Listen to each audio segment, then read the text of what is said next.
السلام علیکم dear students, یقیناً آپ خیریت سے ہوں گے۔ جی بیٹا جی، آج ہم نے اردو کا لیکچر کرنا ہے، اپنا لیکچر نمبر 10، ہفتہ ہمارا 7واں سٹارٹ ہو گیا ہے۔ بیٹا جی عنوان ہے کر بھلا تو ہو بھلا، یعنی اگر ہم کسی کے ساتھ اچھا کرتے ہیں تو ہمارے ساتھ بھی اچھا ہوتا ہے۔ چلیں جی بیٹا جی، اپنی اس میں آج ہم نے کہانی پڑھنی ہے۔ یہ پرانے زمانے کے لوگوں کی کہانی ہے، جب لوگ اکٹھے سفر کرتے تھے، ٹھیک ہے، کہ انہوں نے کون سی نیکی کی تو انہیں اس کا کیا اجر ملا، یہ دیکھتے ہیں، ٹھیک ہے۔ چلیں جی اپنی کہانی کی طرف آتے ہیں، اپنی بلند خوانی کی طرف آتے ہیں۔ ساتھ ساتھ ہم بلند خوانی کریں گے، اگر کوئی مشکل لفظ آ جائے گا اس کے معنی سیکھیں گے، ٹھیک ہے۔ چلیں جی دیکھیے گا، پرانے زمانے کی بات ہے، ایک قافلہ سفر کر رہا تھا۔ اس زمانے میں سفر کرنا بہت دشوار ہوتا تھا۔ دشوار کا مطلب ہوتا ہے مشکل ہوتا تھا۔ کوئی شخص تنہا سفر نہ کرتا تھا۔ تنہا کا مطلب اکیلے سفر نہ کرتا تھا، بلکہ اس انتظار میں رہتا تھا کہ بہت سے لوگ مل کر سفر کے لیے جائیں گے، ٹھیک ہے۔ پھر یہ قافلہ سفر کے لیے ضروری سامان اکٹھا کرتا۔ اچھا بیٹا، قافلہ کا مطلب جو ہوتا ہے نا، وہ ہوتا ہے بہت سے لوگ آپس میں مل کر سفر کریں، ٹھیک ہے۔ مسافروں کا یعنی گروہ، کارواں۔ اس کے بعد سفر کا آغاز کیا جاتا، یعنی سفر شروع کیا جاتا، ٹھیک ہے۔ عام طور پر سفر پیدل ہی کیا جاتا تھا اور منزل پر پہنچتے پہنچتے بہت عرصہ لگ جاتا تھا، یعنی بہت وقت لگ جاتا تھا۔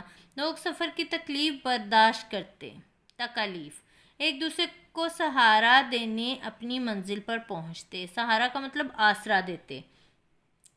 یہ قافلہ بھی کئی دن سے سفر پر تھا۔ میدانوں، جنگلوں اور ویرانوں سے گزرتے ہوئے یہ لوگ ایسی جگہ جا پہنچے جس سے آگے کا سفر انتہائی دشوار تھا، یعنی بہت زیادہ مشکل تھا۔ بات اصل میں بات یہ تھی کہ اب انہیں آگے بڑھنے کے لیے پہاڑوں میں بنی ایک ویران اور اندھیری سرنگ سے گزرنا تھا۔ سرنگ کا مطلب ہوتا ہے پہاڑ کھود کر بنایا ہوا راستہ، ٹھیک ہے، یعنی آپ کے چلنے کے لیے پہاڑوں کو کھود کے بیچ میں ایک راستہ بنایا جاتا ہے جہاں روشنی کا نام و نشان نہ تھا، ٹھیک ہے۔ ہوا کا گزر بھی بہت کم تھا، اس لیے سانس لینے میں بھی مشکل ہو سکتی تھی۔ خیر، سب نے اللہ کا نام لیا اور سرنگ میں داخل ہو گئے۔ سرنگ میں اتنا اندھیرا تھا کہ کچھ دکھائی نہ دیتا۔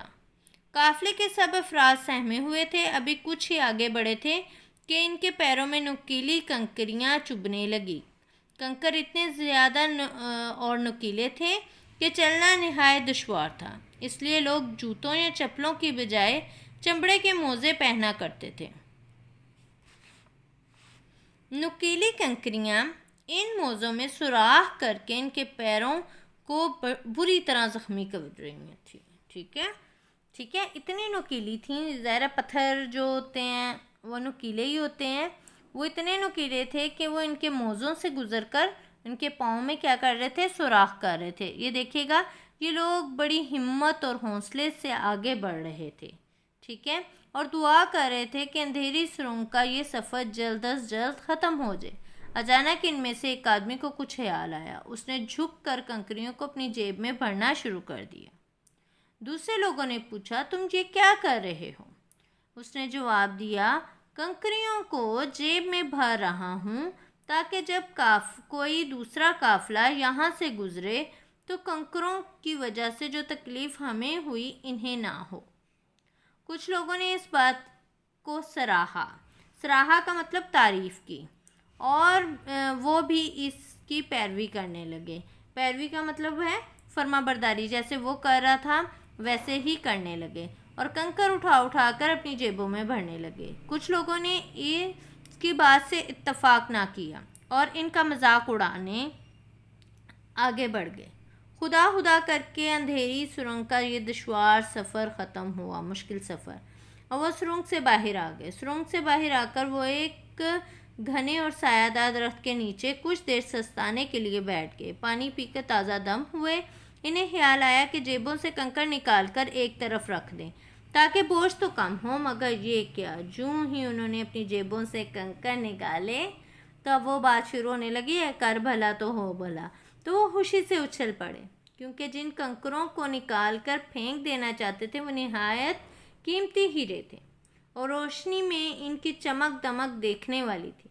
اب تو وہ بے حد خوش تھے اور اس انعام پر اللہ کا شکر ادا کر رہے تھے کہ اس نے اس چھوٹی سی نیکی کا انہیں اتنا بڑا انعام دیا۔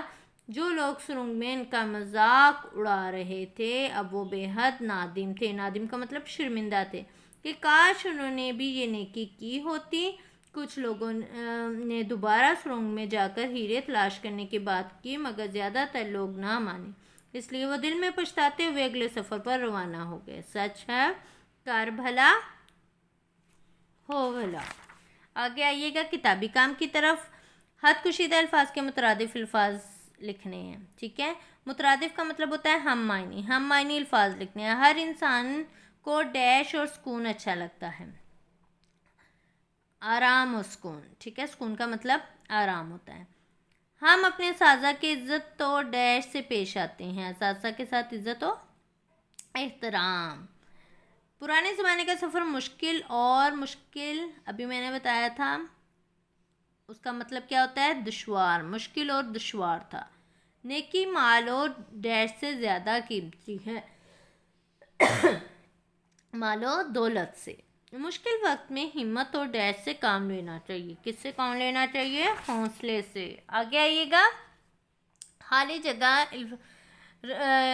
پر کرنی ہے، مجزات لگانے ہیں۔ بیٹے مجزات ہوتی ہے ضد، اس کا الٹ، جیسے میں کہتی ہوں اٹھنا تو اس کا الٹ کیا ہوگا؟ بیٹھنا، ٹھیک ہے۔ سونا، جاگنا، اسی طرح اس کے الٹ لگانے ہیں۔ ہمیں ہر کسی کا بھلا کا الٹ کیا ہوگا؟ برا، بھلا سوچنا چاہیے، برا نہیں۔ عزت اور ڈیش کا اختیار اللہ کے پاس ہے۔ عزت کا الٹ کیا ہوگا؟ ذلت۔ عزت اور ذلت کا اختیار اللہ تعالیٰ کے پاس ہے۔ آگے نیکی ڈیش سے 1000 درجے بہتر ہے۔ نیکی کا مضاد بدی۔ دعا مشکل کو ڈیش کرتی ہے، آسان کرتی ہے۔ اندر اندھیرا اور ڈیش ہے، روشنی، ٹھیک ہے بیٹا جی۔ اپنا کام اپنی بلند خوانی بڑے دھیان سے توجہ سے کیجیے گا، اپنا خیال رکھیے گا۔ اللہ حافظ۔